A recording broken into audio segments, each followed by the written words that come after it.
ದೆಹಲಿಯಲ್ಲಿ ರಾಹುಲ್ ಗಾಂಧಿ ನಡೆಸ್ತಾ ಇರುವಂತಹ ಪ್ರತಿಭಟನೆಯ ವಿಚಾರವಾಗಿ ಸಚಿವ ಜೆಪಿ ನಡ್ಡಾ ಅವರು ಮಾತಾಡ್ತಾ ಇದ್ದಾರೆ, ಬನ್ನಿ ನೋಡೋಣ। संसद में उन्हें सीधी चुनौती दी कि आइए संसद में बैठिए, संसद में चर्चा कीजिए, हम हर मुद्दे पर चर्चा करने के लिए तैयार हैं। तो वो पूरी की पूरी कांग्रेस पार्टी संसद की चर्चा से भाग खड़ी। संसद के पटल पर जवाब देने की हिम्मत नहीं है, इसलिए सड़क पर बैठकर नौटंकी की जा रही है। आदरणीय प्रधानमंत्री श्री नरेंद्र मोदी जी के पहले ही उन्होंने कह दिया है कि कांग्रेस एक परजीवी पार्टी है। जो भी पार्टी कांग्रेस के साथ जुड़ती है उससे वो ताकत लेती है और उसी पार्टी को समाप्त कर देती है। अब कांग्रेस पार्टी बच्चों और छात्रों के भविष्य को भी खत्म करने पर आमदा है।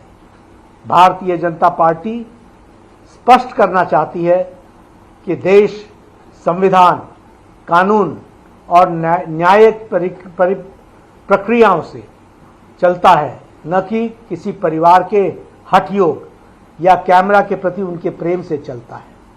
नहीं, राहुल गांधी को यह समझ लेना चाहिए कि जनता उनके इस हिट एंड रन वाले रवैये को और राजनीतिक पाखंड को भली भांति पहचान चुकी है। वह चाहे जितना ड्रामा कर लें, कांग्रेस अपने पापों और उसकी जवाबदेही से भाग नहीं सकती है। जनता उनसे जवाब मांग रही है और उनको जनता को जवाब देना पड़ेगा।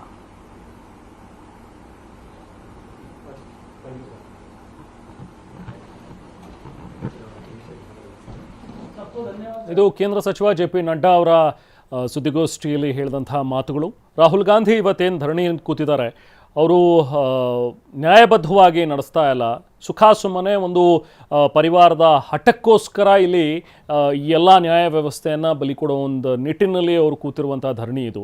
ಸೊ ಇದು ಎಲ್ರಿಗೂ ಕೂಡ ಗೊತ್ತಾಗ್ತಾ ಇದೆ, ವಿದ್ಯಾರ್ಥಿಗಳಿಗೆ ಮತ್ತು ಯುವಕರಿಗೆ ಗೊತ್ತಿದೆ ರಾಹುಲ್ ಗಾಂಧಿ ಬರೀ ಕ್ಯಾಮ್ರಾಗೋಸ್ಕರ ಪೋಸ್ಟ್ ಕೊಡೋದಕ್ಕೋಸ್ಕರ ಇಲ್ಲಿ ಬಂದು ಈ ರೀತಿಯಾಗಿ ಧರಣಿ ಕೂತಿದ್ದಾರೆ, ಎಲ್ಲರನ್ನೂ ಕೂಡ ಮಿಸ್ಲೀಡ್ ಮಾಡ್ತಾ ಇದ್ದಾರೆ ಅನ್ನುವಂಥ ಒಂದು ಮಾತುಗಳನ್ನು ಇವತ್ತು ಕೇಂದ್ರ ಸಚಿವ ಜೆ ಪಿ ನಡ್ಡಾ ಅವರು ಹೇಳಿದರು।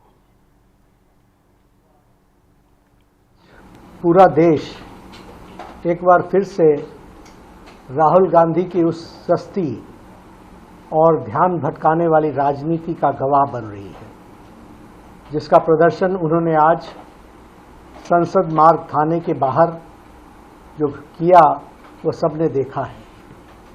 राहुल गांधी जी का आज का यह धरना न तो छात्रों के लिए है और न ही न्याय के लिए है।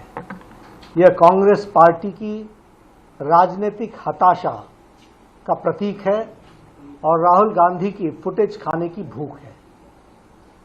पूरा देश जानता है कि 20 जुलाई की घटना को लेकर माननीय सर्वोच्च न्यायालय ने पहले ही संज्ञान ले लिया है और पूर्व जज की अध्यक्षता में एक 5 सदस्यीय उच्च अधिकार प्राप्त समिति का गठन भी किया गया है। जब देश की सबसे बड़ी अदालत मामले की जांच कर रही है, तो आज थाने के बाहर जाकर कैमरे के सामने बैठकर राहुल गांधी क्या साबित करना चाहते हैं? क्या नेता प्रतिपक्ष का देश की न्यायपालिका पर विश्वास नहीं है क्या? सच्चाई यह है कि राहुल गांधी खुद को सुर्खियों में जिंदा रखने के लिए यह कैमरा जीवी ड्रामा कर रहे हैं। आज जब राहुल गांधी संसद मार्ग में डीसीपी ऑफिस पहुंचे तो उन्होंने स्पष्ट रूप से बताया गया कि दिल्ली पुलिस की क्राइम ब्रांच पहले से ही 20 जुलाई के सभी मामलों में सघन जांच कर रही है।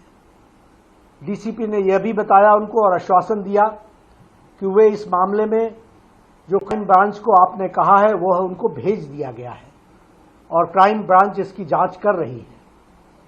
प्रशासन के इस स्पष्टीकरण के बावजूद धरने पर बैठ जाना राहुल गांधी के हठ योग को दर्शाता है और हठ योग के साथ साथ हताशा को